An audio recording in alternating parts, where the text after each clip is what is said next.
The year I turned 27, my family started pressuring me to get married. I went through a brutal, cold-turkey breakup with the boyfriend I'd spent 3 years simping over and headed back to my hometown to start blind dating. A friend asked me, "You liked Ryan so much. Can you really just let it go?" I scoffed. I'm not an idiot.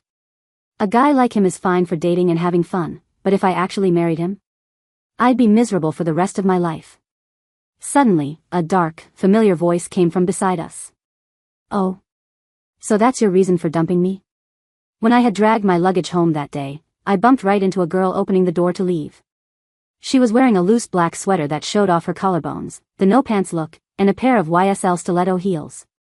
I recognized her as the bassist in Ryan's band. I think her name was Lucy, something like 20 years old, very pretty. I instinctively stopped behind the hallway door, staying out of sight. A moment later, Ryan walked out from behind her wearing only jeans, lazily leaning against the wall to light a cigarette. He was shirtless, water still dripping down his V-line abs. A second later, he casually tossed a Chanel handbag over to her. "Take it." Lucy's eyes lit up. She turned and threw herself onto Ryan, squealing. "Ah. I've wanted this bag for so long. Where did you get it?" "Picked it up when I was in Paris last time. I love it so much." "Thank you, baby." Lucy wanted to linger, but Ryan was already getting impatient. Frowning slightly. "All right, get going." The girl hopped down, half pouting, half flirting. "You're so heartless. You were calling me baby a second ago, and now you're kicking me out." She wasn't actually mad, though. She happily slung the bag over her shoulder and blew Ryan a kiss. "I'm going. See you tomorrow." After she left, I stepped out from behind the hallway door. Ryan clearly hadn't expected me to come back suddenly. He froze for a second, but his expression immediately returned to normal. "Why didn't you tell me you were coming back?" I looked at him for a moment. It was too late. I didn't want to call and wake you up. The ambiguous red marks on Ryan's neck were fresh, yet he showed zero guilt. He pulled me into the room with one arm. "I'm hungry. Make something to eat." He sat on the sofa and turned on the TV as if nothing had happened. Seeing that I hadn't moved, he furrowed his brows. "What's wrong?" Then, realization seemed to dawn on him. A lazy smile floated onto his face. "Missed me?" He got up, hugged me from behind, his hot breath hovering ambiguously against my neck, his hand slowly sliding under the hem of my shirt. "Then I'll eat you first, then dinner." He played guitar year-round, so his fingertips had rough calluses that scratched against my skin, stinging and ticklish. I closed my eyes and wearily pushed him away. I really liked Ryan's body. When I first chased him, it was mostly because of his looks. But maybe it was the long-haul flight, or maybe it was that woman just now. I just felt exhausted. I wasn't in the mood at all. Ryan was rarely rejected by me. He paused, his face darkening slightly. "What is it?" I looked down and saw a black crumpled mass on the carpet. It was a pair of torn stockings. Ryan obviously saw the stockings too. He clicked his tongue, his expression turning ugly. Silence and anxiety filled the living room. He pulled a cigarette from his pack and lit it, the crisp sound of the mint bead popping in the filter breaking the quiet. Her lease was up and she had nowhere to stay, so I let her crash for a night. Nothing happened between us. I looked at Ryan. The drifting white smoke separated our gazes, we couldn't see each other's expressions clearly. But we both knew how lame that excuse was. This wasn't the first time Ryan had cheated. He was a born player. He was like this the first time I met him. Back then, my best friend wanted to take me to see a somewhat famous rock band, claiming the lead singer was devastatingly handsome and tickets were hard to get. I had no interest in rock music and wasn't enthusiastic. Until Ryan took the stage. He looked down, strumming his guitar. His black hair wasn't styled, loose strands brushing against his pale forehead, occasionally revealing thin, pinkish eyelids. He was the most plainly dressed person there, just a simple black tee and jeans, yet he instantly became the focal point of the crowd. That face was the most expensive luxury item in the room. He lifted his eyes. The hazy lights reflected in his amber pupils, carrying a faint smile. That was my first time at a live show. My best friend and the girls below the stage were screaming their heads off, the noise almost blowing the roof off. His gaze swept over the rowdy crowd. Our eyes met for a split second, and then he looked away. The songs that night were great, but I didn't hear a thing. Because in that moment, the world went silent, and I only heard my own thundering heartbeat.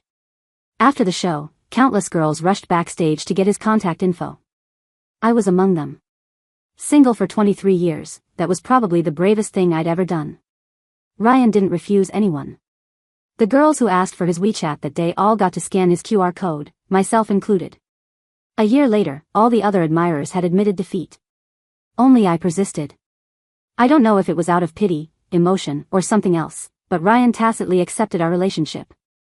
I became his girlfriend, right up until now. But I knew that in the years we were together, Ryan never truly liked me. Or maybe he did like me, he liked my sensibility, my generosity, and the fact that I never made a fuss. I caught him cheating many times, but every time he gave me a halfway decent excuse, I would forgive him. He had said many times that I wasn't his type and that he was only with me because I treated him well. He also joked that the day he found true love, he would dump me. The reason our relationship survived all these years was solely because I compromised and swallowed my pride. You promised me you wouldn't cheat again. My voice was low as I looked at the torn Balenciaga tights on the floor. A trace of mockery flashed in Ryan's eyes. He had no intention of comforting me. I was just talking, and you actually believed it? He smirked and leaned in close, blowing mint-scented smoke into my face, his expression purely malicious. Can't handle it? If you can't handle it, you can break up with me. He had said this to me countless times before. Every time, it ended with me hugging him and begging him not to leave. Over time, he learned exactly how to manipulate me. He knew that the moment he said those words, would be helpless. I turned my head away.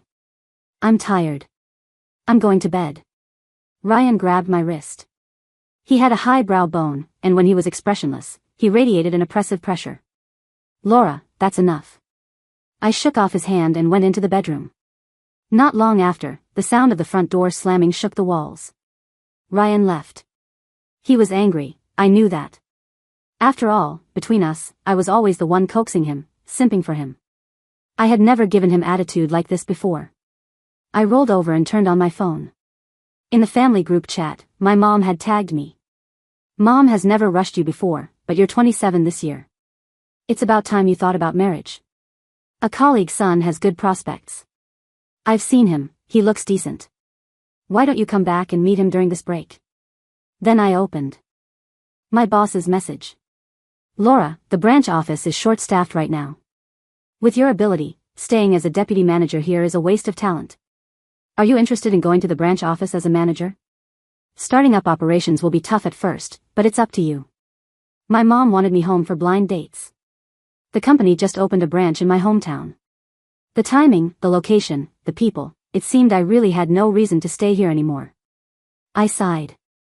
Actually, I really did like Ryan. He was handsome enough, his body was great, and we were very compatible in bed. Most importantly, he was enough of a scumbag. Being with him was relaxing because I didn't have to think about being responsible for him, nor did I have to consider a future for the two of us. When I first started working, I was dizzy with exhaustion and really wanted someone to vent my stress with. I look average, but I'm obsessed with good looks. I looked around and couldn't find anyone who fit the bill until I met Ryan. He spent his best years with me, physically relieving a lot of my stress while I racked my brain for my career. And although his relationships with women were messy, he was careful in that regard. Before I got with him, I heard that any woman he was with had to show a clean health check from within 3 days. I always used protection, so I wasn't afraid of catching anything. It would probably be hard to find such a physically satisfying man in the future. But there was no helping it. Dating is one thing, getting married and settling down is another. I liked Ryan a lot. But I also clearly knew he wasn't marriage material. Now, it was time for me to make a choice. Ryan didn't come back all night. He didn't appear in front of me for the next few days. He wouldn't answer my texts or calls. When I messaged again, there was only a red exclamation mark. He had blocked me. Skilled silent treatment. This had happened a few times before. Ryan was an expert at the Cold War. Every time, I had to humble myself and coax him for a long time before he would give me a smile. Only this time, I was busy with the job handover and didn't have time to coax him. That evening, as I was buying my plane ticket home, my phone suddenly rang.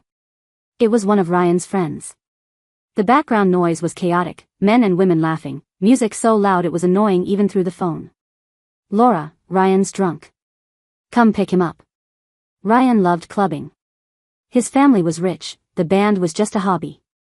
He didn't rely on it for money. I once asked him why he didn't take over the family business. He sneered and said his dad's illegitimate kids were fighting like dogs over that money, and he didn't want to fight for scraps. Anyway, his grandfather's and mother's inheritance would go to him. He wasn't short of cash. He just wanted to do what he liked in this life. Ryan seemed to have zero career ambition. We had nothing in common in that regard. Every time I landed a project or got a promotion and told him, he acted completely uninterested. He once disdainfully said that working yourself to death for a monthly salary wasn't even enough to cover his bar tab for a night. I knew we were different people down to our bones. Apart from physical chemistry, we had no common ground. I didn't care about his soul, I just liked his body. He ignored my inner self, simply accustomed to my sensibility. It was fine. This way, when we parted, neither of us would be sad. I thought about it and said okay. Putting down the phone, I looked out the window.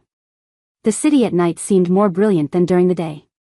The lights of thousands of homes and the flow of traffic wove together, obscuring the light of all the stars in the sky. I glanced at the plane ticket, 8 a.m. the day after tomorrow. I sighed. Actually, I didn't want to break up so soon. Ryan and I were really compatible in bed. Changing companies was stressful, and I had originally wanted to have breakup sex with him. I smacked my lips, feeling it was a pity. But since the opportunity had come, there was no helping it. When I arrived at the bar, Ryan was surrounded by a group of girls. All types, but the common trait was that they were all beautiful. Heavy makeup couldn't hide the abundant collagen in their faces, they were clearly young. No wonder girls liked him. Ryan was rich, generous, and handsome. On him, being a player seemed to become a charming virtue. I touched my own face, remembering Ryan's disparaging words from before. You're 27. Go get a facial or something. Can you fix yourself up a bit? No wonder he disliked me, he was surrounded by girls in their early 20s. I didn't say anything. Standing outside the crowd, my eyes met Ryan's. He acted as if he didn't see me, quickly looking away. Lucy's face was flushed with drink. She pressed herself tightly against him, her voice sticky sweet. Ryan, have another drink. Ryan smiled. Under the lights, the corners of his eyes tilted up. He looked beautiful, yet completely devoid of warmth. Drinking like this is boring. Why don't you feed me? Feed you how? Ryan didn't speak, just looked down at her. Half a second later, Lucy understood. A flash of surprise crossed her eyes. She tilted her head back and downed the caramel-colored whiskey in the glass. Then, Ryan suddenly hooked her chin and kissed her hard. His kiss had no tenderness, it seemed entirely about venting emotion. Lucy tilted her head back, enduring it, the corners of her eyes growing wet from lack of oxygen. Liquor spilled from the corners of their mouths, glistening under the lights. When they finally separated after a long time, a silver thread connected their lips. The atmosphere around them exploded, everyone was screaming and cheering. I knew he did it on purpose. He was punishing me. Punishing me for giving him attitude that day and not coaxing him immediately afterward. It wasn't until I walked right up to Ryan that everyone noticed me and gradually quieted down. Ryan looked up, his expression indifferent. What are you doing here? Looking at his face, I vaguely remembered the days of intimacy we shared. When passions were high, we had said we loved each other. Did it hurt? Maybe a little. But not that much. After all, I had known for a long time that Ryan was this kind of person. A player, endlessly seeking thrills, unable to refuse. Selfish, probably from being pampered since childhood, always self-centered, never considering others' feelings. My voice trembled. Ryan, you're crossing the line. Ryan looked up at me. Even though he was sitting and I was standing, I felt like he was looking down on me. He kept that faint expression, wearing a scornful smile. Crossing the line? You can break up with me. No one is stopping you. I didn't say a word, just looked at him. I lost count of how many times he had threatened me with a breakup. 50 times? 100? A friend nearby felt he was going too far. After all, they had seen how I treated him over the years. He whispered to him, Ryan, don't be mad at Laura. Look, she's about to cry. In fact, I really was crying. If you're going to act, go all the way. When that tear fell to the floor, I clearly saw Ryan's expression change. The finger holding his cigarette twitched. Yet, he still didn't speak, just stared at me coldly. The next second, I spoke softly, "Okay, Ryan. Let's break up then." Ryan's face instantly turned extremely ugly. For a moment, I almost thought he was going to explode. But instead of getting angry, he laughed, though it looked like he was gritting his teeth. "Impressive, Laura. Fine. Just remember, I never take back trash. Don't come begging me like a dog later." "Okay." I nodded, wiping the tear from the corner of my eye. Then I turned and left without looking back at him once. Ryan didn't come back that night. I deleted his contact info and everything related to him overnight, and packed my bags. Early the next morning, I got on the earliest flight back to my hometown. As the plane flew above the clouds, I pulled out my SIM card and threw it into the waste bag. I didn't contact Ryan again. After posting a few late-night emo captions on my social feed to build up a heartbroken persona, I cleanly put him out of my mind. Back in my hometown, life fell into a routine. I quickly adapted to the new company's business and met the men my parents arranged for me. The 28-year-old programmer across from me, who was already balding, was droning on, "I feel that after marriage, a woman should focus on the family. What I mean is, you shouldn't work after we get married. Don't be so career-focused. Take good care of the home. Behind every successful man, there should be a woman." He kept running his mouth. I smiled at the coffee cup in my hand, thinking I had to hold back the urge to dump it on this pig's head. Finally, he finished. He glanced at me sideways. "Did you hear clearly what I just said? Do you have anything to add?" I maintained my smile. "No. But Mr. Wang, I don't think we're very compatible. Let's not meet again." Then, amidst his rambling about women over 25 aren't worth anything, "What are you picking for, old woman?" I turned and left. I'd been back for a while, and my mom had introduced me to quite a few dates. Some actually had decent conditions. However, once you've seen the ocean, it's hard to settle for a pond. After being with a top-tier guy like Ryan, I really couldn't accept these average men. This mood persisted until a staff meeting. Everyone arrived early, sitting silently around the conference table, the atmosphere solemn. I whispered to the vice president next to me, "What's going on? Is the company in trouble?" The VP leaned into my ear, "The old chairman's son has been parachuted in. I heard he's using our branch to practice before taking over the entire group. I heard this Mr. Gavin is a Harvard grad. Worked at Goldman Sachs after graduation, then went into finance on his own and made over $1 billion overnight. If the chairman hadn't been threatening and bribing him for years, he wouldn't have come back. He's a ruthless character. Be careful when you talk to him." A moment later, a young man in a black suit walked in, a black wool coat draped over his shoulders.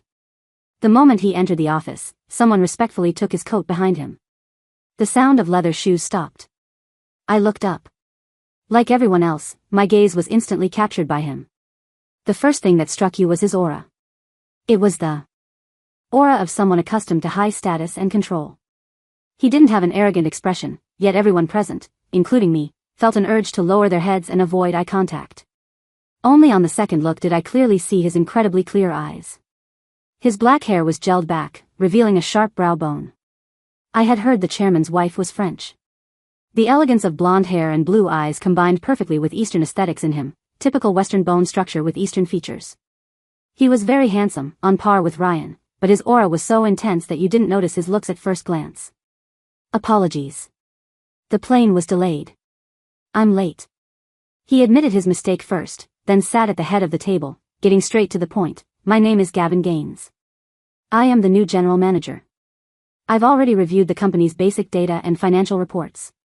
Now, starting with the vice president, I want everyone to give a basic report on their work results from the past year and the tasks currently in hand.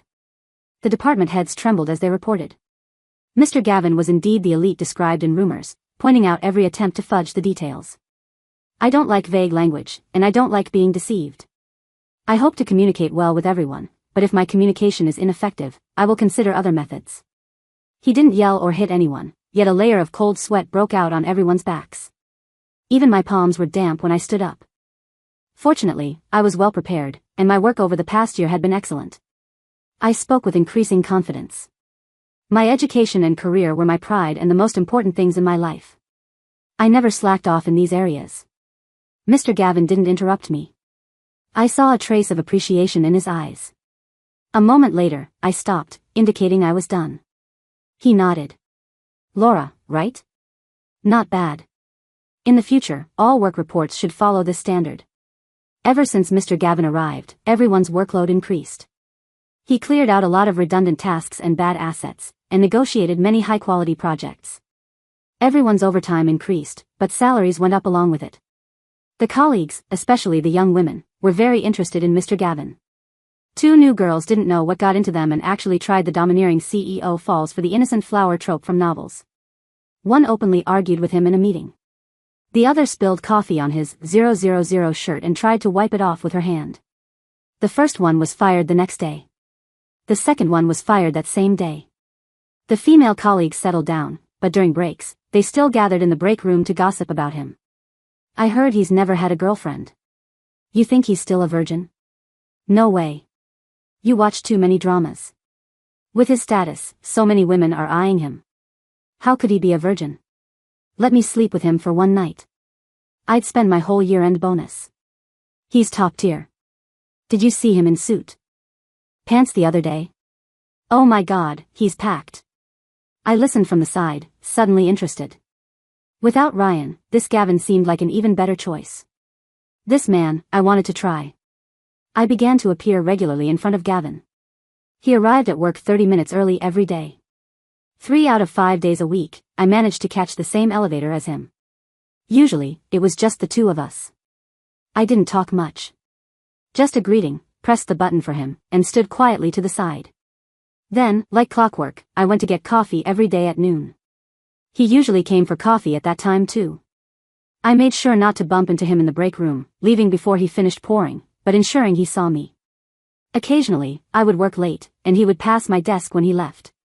Basically, appear in front of him as much as possible, but never say an extra word. Finally, the 17th time he saw me working overtime, he paused and walked over to me. I see you working late often recently. Are you running into problems? I looked up in feigned surprise, hesitated for a moment, then handed him the documents in my hand. I just took over a new project, but I'm not sure about the risks with some of this company's assets, so I can only study it more. Gavin naturally sat at the desk next to mine. Let me see. He smelled faintly of woodsy cologne. It mixed with my light rose perfume, creating an indescribable, intoxicating scent. I think this project is viable. Look at their 2023 report, the financial situation is not bad, and he spoke with confidence. I nodded attentively at the side, occasionally asking highly professional questions, and showing an expression of sudden realization after he answered each one. So that's how it is. Thank you, Mr. Gavin. I never thought about it from that angle. Your professional ability is already good, you just have less work experience. Don't put too much pressure on yourself. Go home early, he said, cracking a rare joke. Don't let people think I'm some evil slave driver forcing employees to work overtime every day. I nodded, packed up the documents, and went downstairs with him. When we got to the exit, wind-driven rain hit me. I hesitated and took a step back. Gavin was about to leave, but seeing I hadn't moved, he turned back and asked, "What's wrong?" I waved my hand. "It's nothing, Mr. Gavin. You go ahead. I just remembered I have something to do." He didn't ask more, nodded, and left. 5 minutes later, his car drove out of the underground garage. I was still standing at the company entrance. Gavin rolled down the window. "Did you not drive?" I looked embarrassed. "Yeah. It's raining, so it's hard to get a cab." "It's fine, Mr. Gavin. I'll wait a bit longer, one should show up." He spoke up, "Get in. I'll drive you." On the way, I talked a lot with Gavin. He was somewhat surprised to find our interests were very aligned. Even my favorite niche movie, The Holy Mountain, was his favorite too. Gavin went from a cool demeanor to becoming quite chatty, until he actually missed the turn at my house and kept driving. I pressed my lips together, about to remind him, but he had already realized it. "Sorry, I wasn't looking at the GPS." When the car stopped, I thanked him again for driving me home. Gavin just nodded. His lips parted slightly as if he wanted to say something, but he swallowed it back. "What is it, Mr. Gavin?" I looked at him. "What perfume are you wearing?" "It smells good." He seemed a bit regretful as soon as the words left his mouth, but saying anything else would only make it more awkward, so he just looked down and stopped talking. I was amused internally. Penhaligon's the coveted Duchess Rose. See you tomorrow, Mr. Gavin. I stood behind the curtain watching Gavin leave, then picked up a notebook from the side table. To catch this opportunity, I hadn't driven to work for a long time. Thankfully, the weather forecast was accurate today, and I really caught the rain. I opened the notebook. It was filled with notes on Gavin's likes and dislikes. Information on him was scarce. I had to dig deep to find the social media accounts he used in college, recording every word carefully to learn his preferences. Even that movie, The Holy Mountain, I had only watched last night. There was no other way. For an average girl like me to land a top-tier man like him, I really had to put in extra effort. I curled my lip and sat on the bed to rest, but my phone rang. Unknown number. I answered it to hear a familiar voice. Ryan's tone was lukewarm. You left a lot of stuff at the house. Come get it. Otherwise, I'll throw it all out. I did leave some things behind when I left, but it was all stuff I didn't need and thought took up too much space. I thought given Ryan's personality, he would just trash it. I didn't expect him to call and notify me. Then throw it all away. I don't want any of it. I spoke perfunctorily while flipping through the notebook on conquering Gavin. On the other end, Ryan was clearly unhappy. After a long silence, he hung up directly. He was always like this, moody, always needing someone to coax him. But now I had no obligation to coddle him anymore. I blocked the number and threw the matter to the back of my mind. I had already spent time with Gavin yesterday, so I couldn't use the same tactic today. I got off work early for a change and went to a bar with a friend for a few drinks. After 3 rounds, we were both a bit buzzed. My friend squinted at me. You liked Ryan so much before. Now that you suddenly broke up, are you really over it? When I was with Ryan, my friends always felt I was wasting my potential, thinking I was too much of a simp and had no backbone. But I didn't think it was a big deal. Since I was after Ryan's body, I had to pay a price. Besides, whether I simp or not is my decision. How does that count as having no backbone? I put down my glass. A guy like him is just for dating. I'm not stupid. Playing around while I'm young is fine. If I really married him, wouldn't I be miserable for the rest of my life? My friend gave me a thumbs up. Badass. You really are on another level. You're right, though. You played Ryan during his prime years. Turns out you were playing 4D chess. She suddenly stopped talking, looking behind me with a terrified expression. Am I drunk and hallucinating right now? A faint laugh came from behind me, carrying a chill that instantly sobered me up completely. Oh. So that's your reason for dumping me? I stiffly turned my head.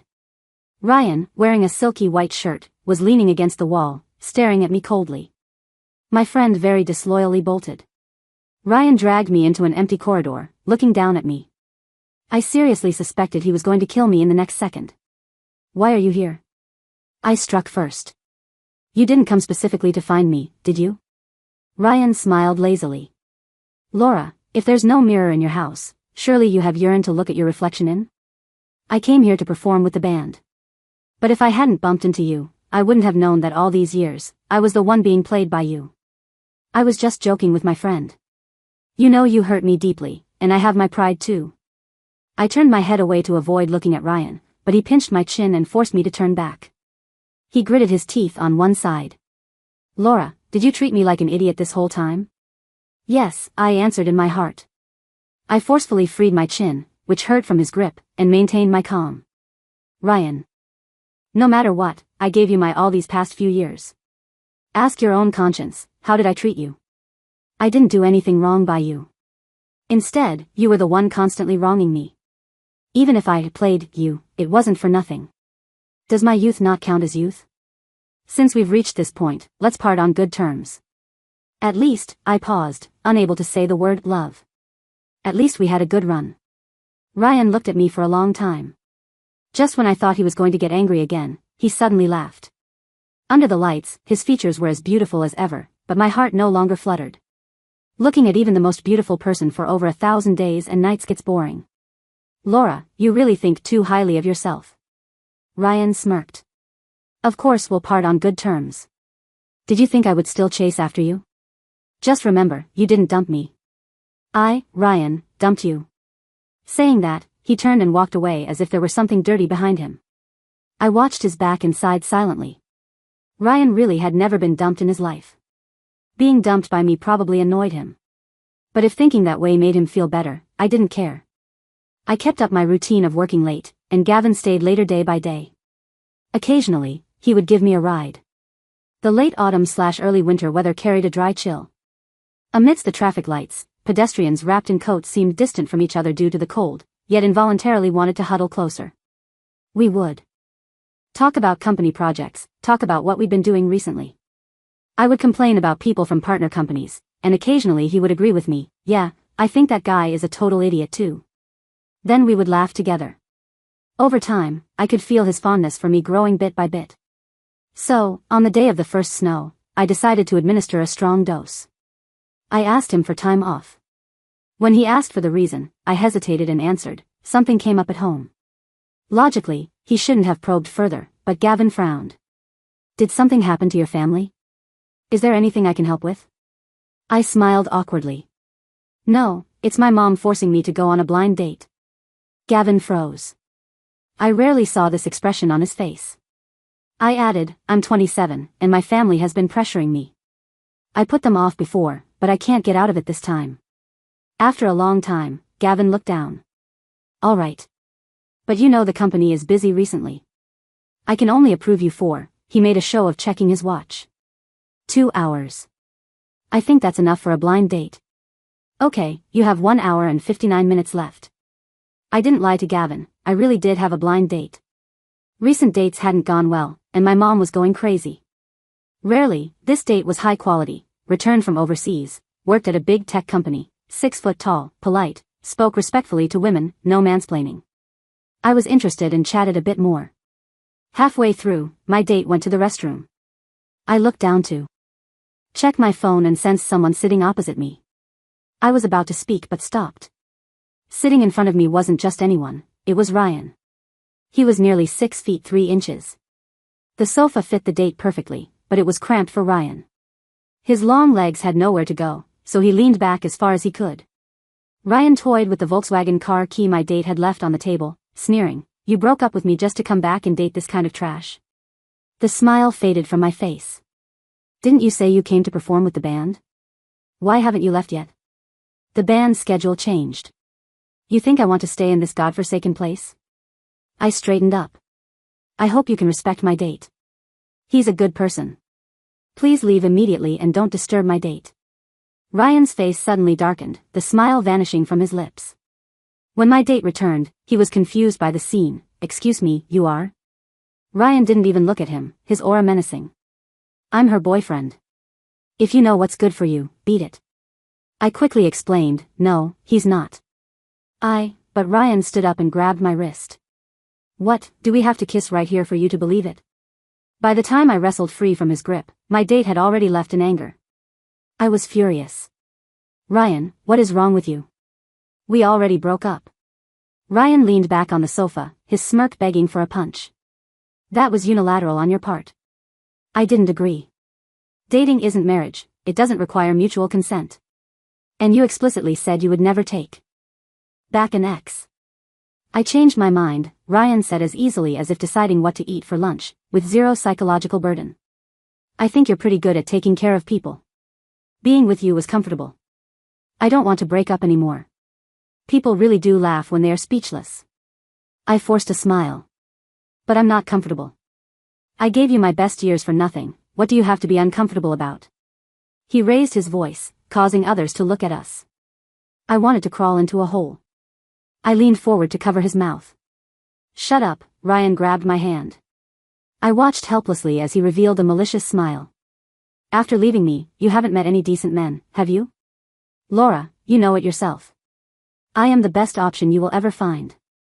And we fit well in bed. Instead of being with those losers, we might as well. His words came to an abrupt halt because a hand pulled me away. I looked up.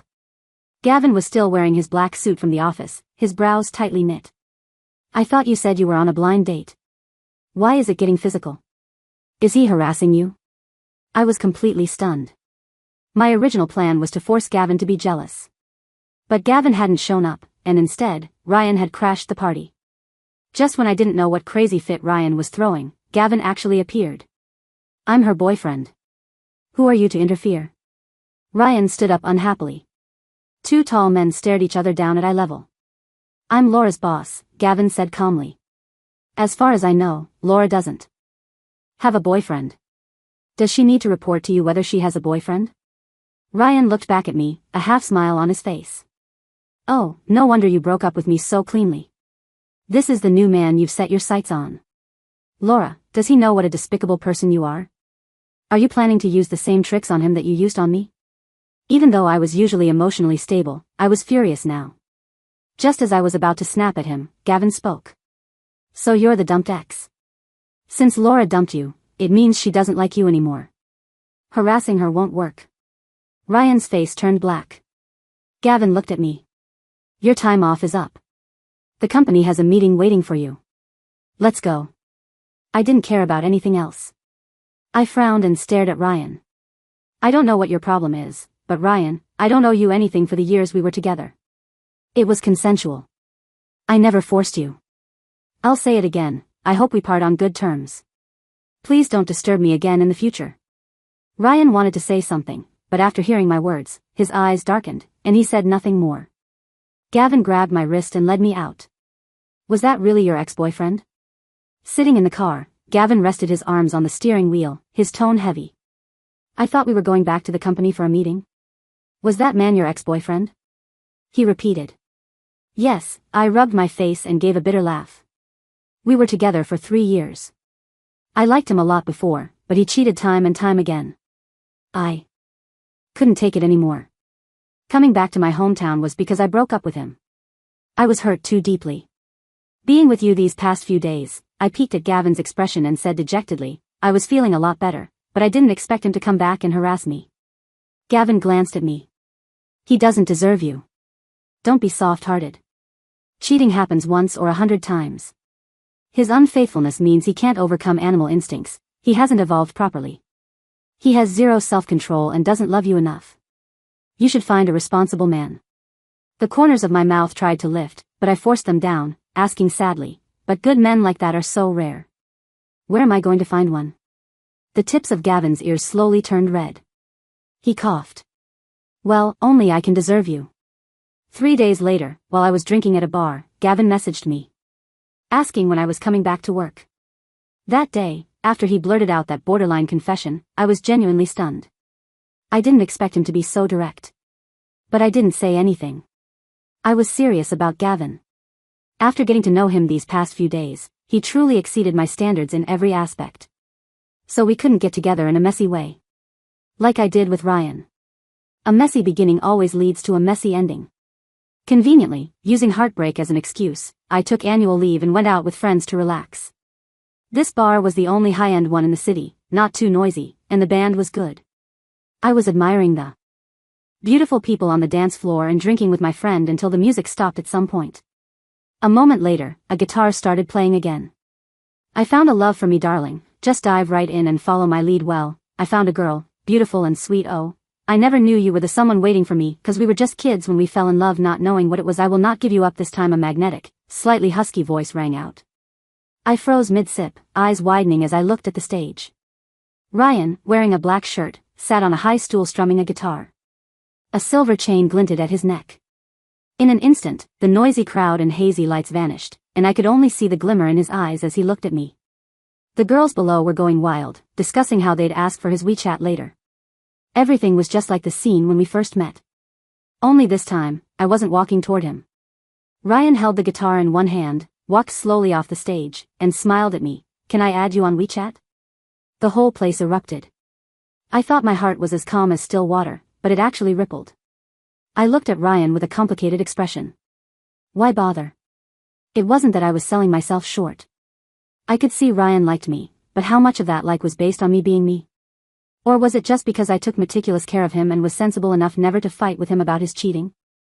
I felt that perhaps everything he was doing now was because, subconsciously, I had always been the weaker party.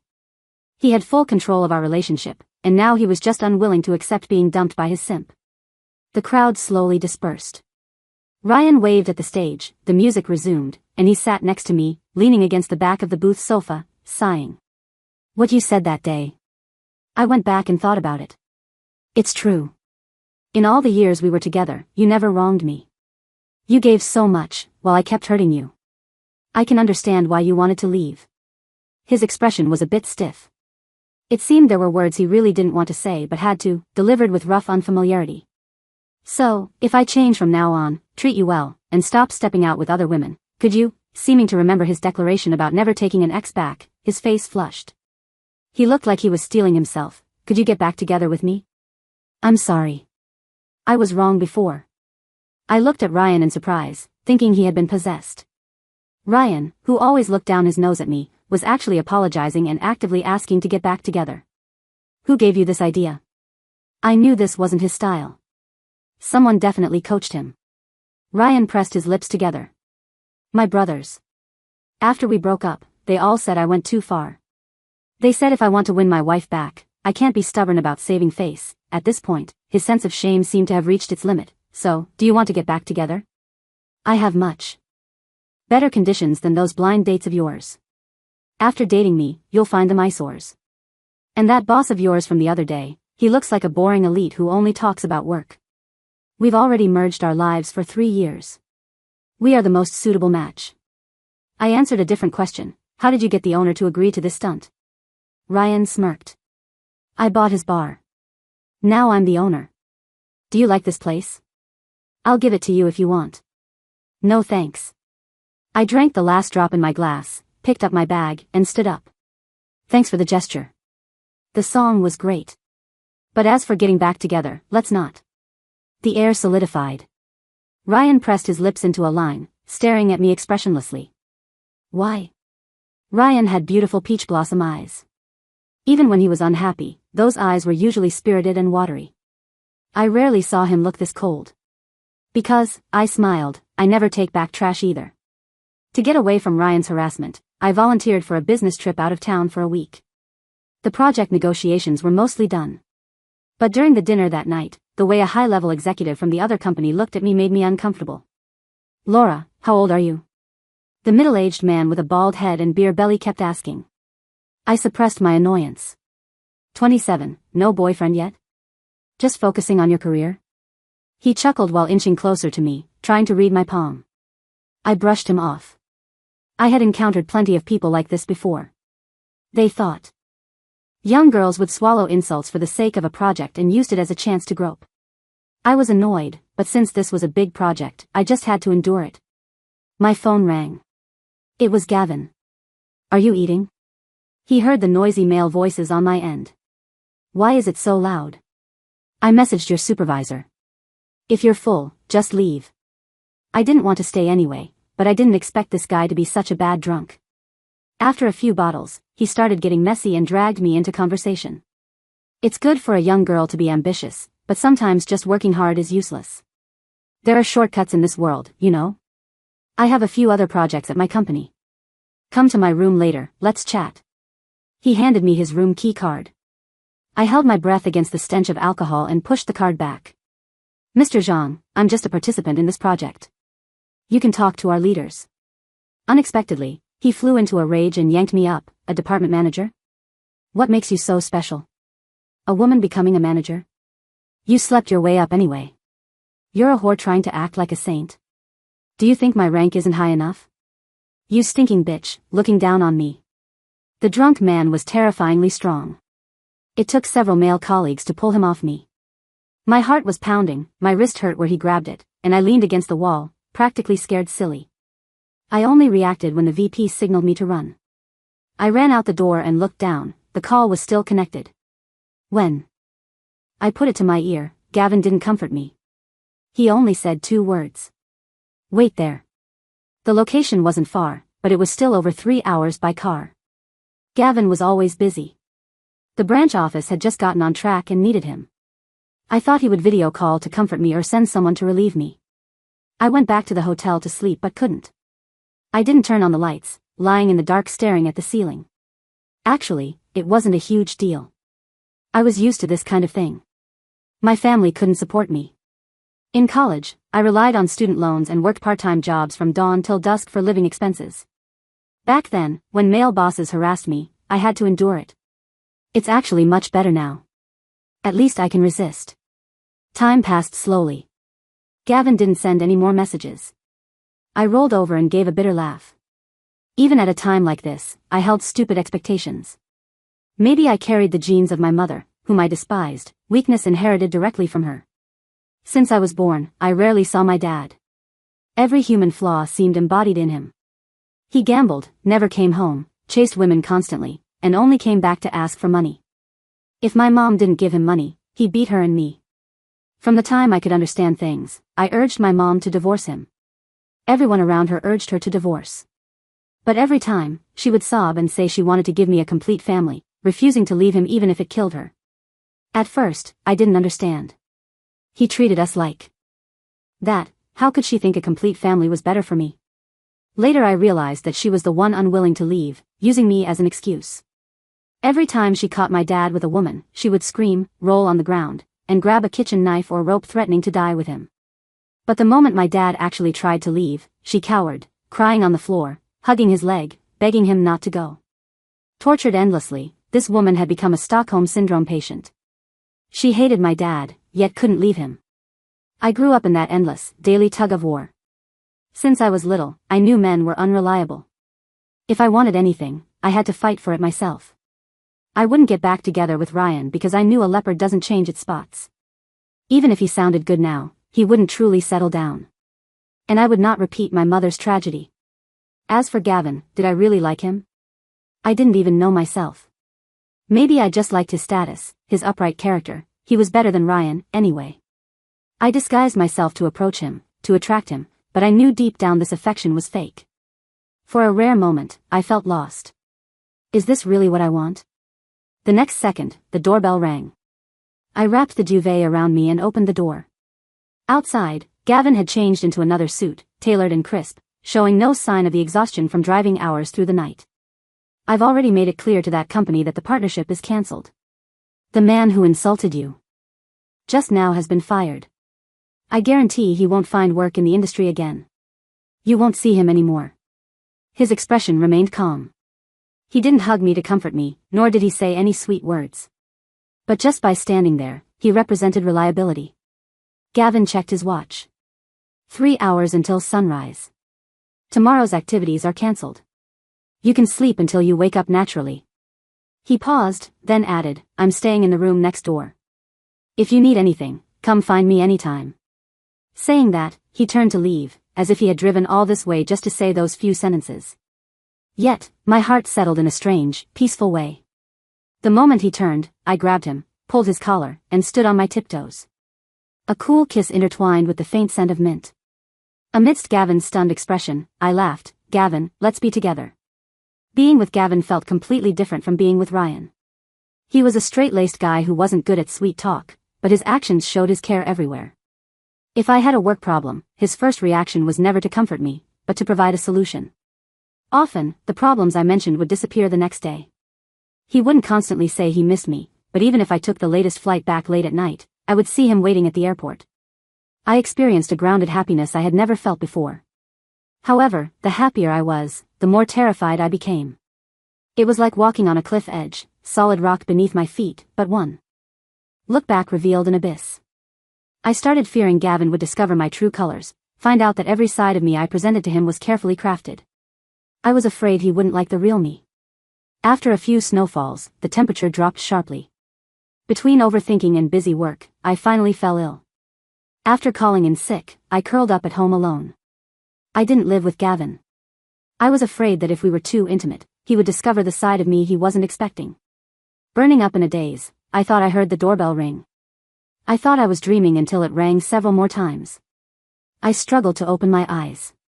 When I swayed to the door and opened it, I found Gavin standing outside. He held a thermal lunchbox in his left hand and a bag of medicine in his right. It seemed to be snowing outside, unmelted snowflakes still clung to his black wool coat, and his long eyelashes clumped together with moisture when he blinked. Heard you were sick. He walked to the dining table and put down the lunchbox.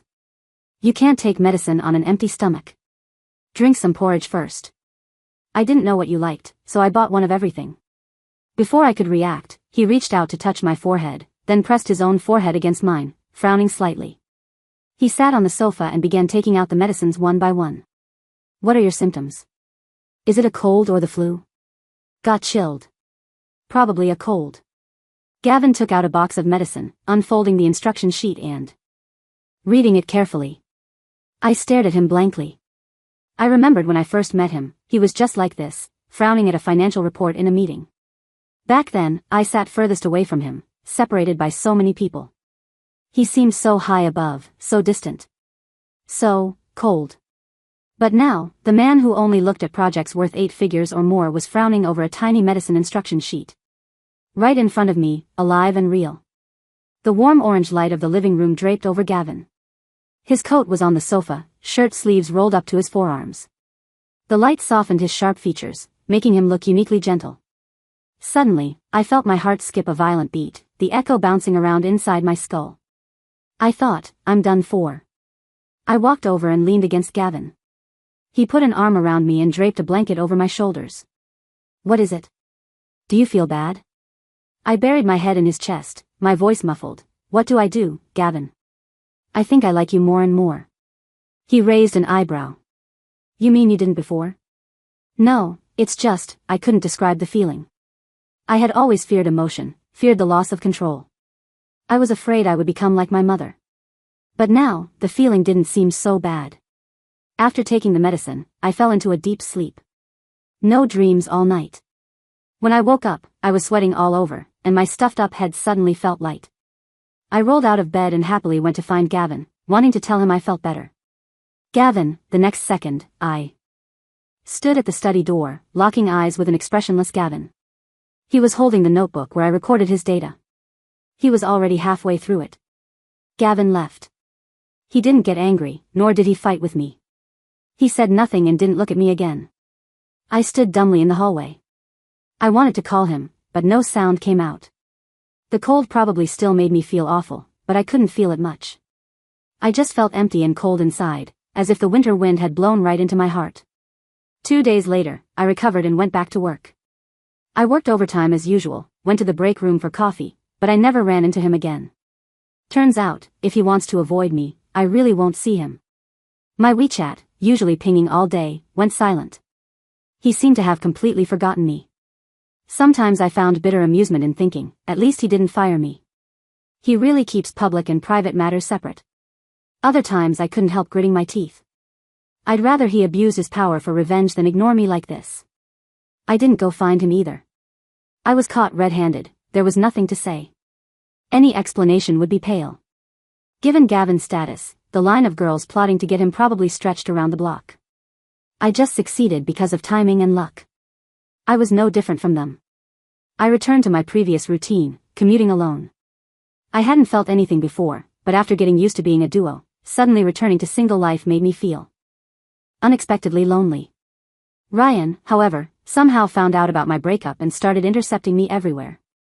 After being blocked by him at my door again, I couldn't help but sigh. What exactly do you want? I already said I won't get back with you. Ryan leaned against the doorframe, his silver ear cuff glinting metallic under the light. He raised an eyebrow. Since you don't have a boyfriend anymore, being single is being single. Why not try again with me? Where do I fall short compared to that guy named Gaines? Look at my face, money? I'm not lacking either. Whatever he can give you, I can give you too. Why are you hung up on him? I didn't want to talk much, answering impatiently, I just like him. What's it to you? Ryan laughed. Sometimes I hate how the world works, such a hateful smile still looked so good on his face. You like him. His voice carried cold ridicule. But does he like you? He leaned in, his eyes dark. He only liked the fake version of you. But I'm different. I like you exactly as you are now. He and you aren't even on the same path. Is a fake relationship interesting? That last sentence stabbed my heart. Yes, what was between Gavin and me was a fake relationship. But my feelings for him weren't fake. I really liked him. But Ryan was right. What use was that? Gavin wouldn't like me anymore. For a chosen one like him, being played by me was probably a stain on his history he couldn't erase. Laura, we are the perfect match. Ryan's voice was seductive, like a siren singing in the dead of night, grabbing its prey to drag underwater. I opened my mouth. Just as I was about to speak, my phone suddenly rang. I looked down. A WeChat message. From Gavin. Are you free? I'll come pick you up in a bit. Let's meet. No, I looked up and said to Ryan. What? He froze. I said I won't get back together with you. I looked him in the eyes, enunciating every word seriously. I don't like you. I wouldn't settle anymore. I hadn't seen him for a few days. Gavin hadn't changed much, no heartbreak haggardness, no anger from being deceived. The waiter took his dark gray coat. He wore a black turtleneck, looking down, fingers interlaced in front of him.